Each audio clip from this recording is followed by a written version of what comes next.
Assalamualaikum warahmatullahi wabarakatuh. Nama saya Muhammad Ilham. Saya akan membawakan sedikit dari tema saya hari ini, warga negara Indonesia. Warga negara memiliki peran yang vital lagi berlangsungan sebuah negara.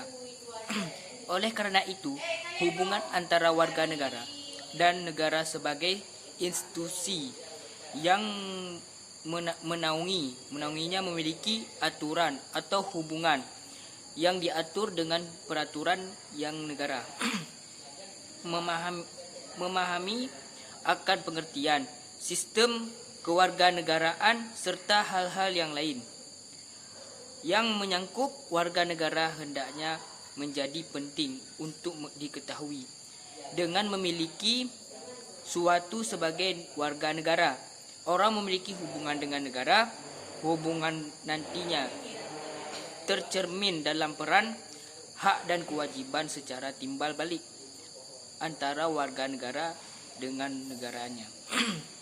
Pengertian warga negara Indonesia. Warga negara menurut Kamus Besar Bahasa Indonesia adalah penduduk sebuah negara atau bangsa berdasarkan keturunan, tempat kelahiran dan sebagainya, yang mempunyai kewajiban dan hak penuh sebagai seorang warga dari negara itu. Sementara itu, hikmah dalam Ghazali 2004 definisikan bahwa warga negara yang merupakan terjemahan dari citizenship adalah anggota dari sebuah komunitas yang membentuk negara itu sendiri. Dalam konteks Indonesia, istilah warga negara seperti yang ditulis dalam Undang-Undang Dasar 1945 pasal 26 dimaksudkan warga negara adalah bangsa Indonesia asli dan bangsa lain yang disahkan undang-undang sebagai warga negara. Selanjutnya, dalam pasal 1 Undang-Undang Nomor 22 1958 dan dinyatakan juga dalam Undang-Undang Nomor 12 2006 tentang Kewarganegaraan Republik Indonesia. Penekankan kepada peraturan yang menyatakan bahwa warga negara Republik Indonesia adalah orang-orang yang berdasarkan perundang-undangan dan atau perjanjian-perjanjian dan atau peraturan yang berlaku sejak proklamasi 17 Agustus 1945 sudah menjadi warga negara Republik Indonesia. Warga negara memiliki peran dan tanggung jawab yang sangat penting bagi kemajuan dan bahkan kemunduran sebuah bangsa. Oleh kerana itu, seorang yang menjadi anggota atau warga suatu negara haruslah ditentukan oleh undang-undang yang dibuat oleh negara tersebut. Sebelum negara menentukan siapa saja yang menjadi warga negaranya, terlebih dahulu harus mengakui bahawa setiap orang berhak memiliki kewarganegaraan, memiliki tempat tinggal dan wilayah negara, dan meninggalkannya, serta hak kembali sebagai dinyatakan pada pasal 28A ayat meninggalkannya serta ayat Undang-Undang 1945. Pernyataan ini mengandung makna bahawa orang-orang yang tinggal dalam wilayah negara dapat diklasifikasikan menjadi A. Warga negara Indonesia adalah orang-orang bangsa Indonesia asli dan orang-orang bangsa lain yang disahkan dengan undang-undang sebagai warga negara. Penduduk, yaitu orang-orang asing yang tinggal dalam negara bersifat sementara sesuai dengan visa, surat izin untuk memasuki suatu negara yang tinggal sementara yang diberikan oleh penjabat suatu negara yang dituju, yang diberikan negara melalui kantor imigrasi. Dalam penjelasannya, dinyatakan bahawa orang-orang bangsa lain, misalnya orang peranakan Belanda, peranakan Cina, peranakan Arab dan lain-lain yang tempatnya tinggal di Indonesia, mengakui Indonesia sebagai tanah airnya dan bersikap setia kepada negara Republik Indonesia dapat menjadi warga negara.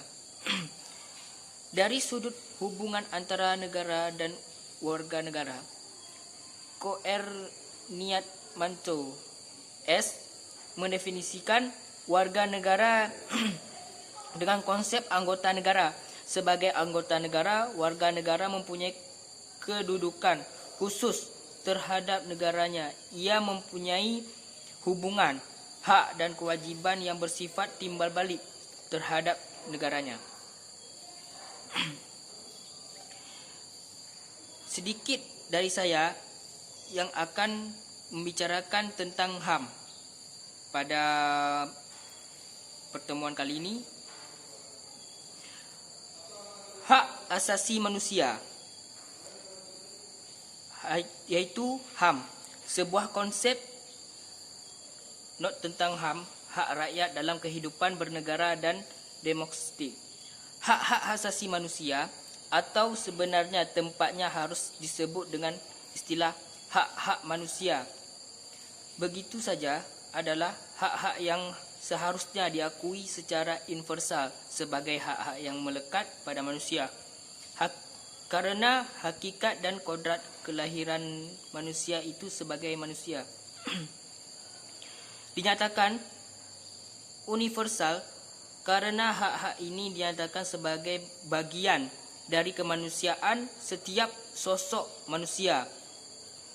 Tak peduli siapapun, warna kulitnya, jenis kelaminnya, kohor usianya, antar belakang kultural dan pula agama atau kepercayaan spiritualitasnya.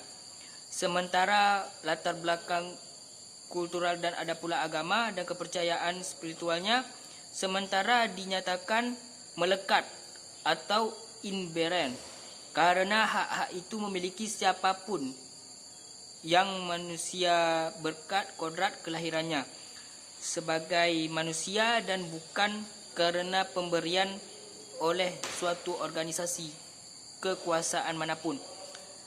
Karena dinyatakan melekat itu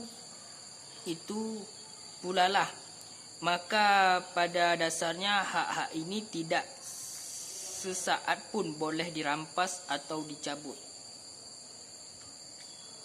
Pengakuan atas adanya hak asasi manusia yang asasi memberikan jaminan secara moral maupun demi hukum kepada setiap manusia yang menikmati kebebasan dari segala bentuk penghambaan, penindasan, perampasan, penganiayaan atau perlakuan siapapun lainnya yang menyebabkan manusia itu tak dapat hidup secara layak sebagai manusia yang dimuliakan Allah berabad-abad selamanya. Manusia dalam jumlah massal hidup dalam keadaan tak diakui hak-haknya yang asasi sebagai makhluk yang martabat. Jutaan manusia sepanjang perjalanan ulur-ulur atau hamba-hamba sahaya atau hidup dalam genggaman kuasaan para elit yang berkuasaan yang tak jarang bisa dikorbankan secara pula yang bahkan harus hidup sebagai budak-budak tawanan yang dapat diperjualbelikan oleh para gusti yang mengklaim kekuasaannya sebagai kekuasaan yang melegitimasi spiritual. Dalam keadaan seperti itu, berabad-abad selamanya manusia itu banyak negeri dalam jumlah massal harus hidup dalam kondisi yang amat tak bermartabat, tidak mempunyai harta milik sebagai bekal hidup yang layak, dan bahkan tidak memiliki diri yang kepribadiannya sendiri. Perkembangan dan dalam sejarah tentang konsep batasnya kekuasaan, batas kekuasaan di hadapan para bangsawan. Itu saja dari saya. Lebih dan kurang saya mohon maaf. Wabillahi taufiq wal hidayah. Wassalamualaikum warahmatullahi wabarakatuh.